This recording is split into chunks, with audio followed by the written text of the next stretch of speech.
How to enable inventory tracking in Shopify.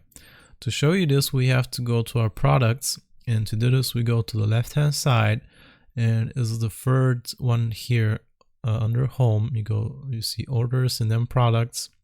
Want to click on that one, and now I'm just gonna go ahead and choose the product I want to edit. For example, the product I want to enable the inventory tracking for. For example, this phone case here, I'm just going to click on that. And now I want to scroll down until I see this inventory section right here. And you want to click on this, which says track quantity, and you just click on this little box here until you see this tick mark.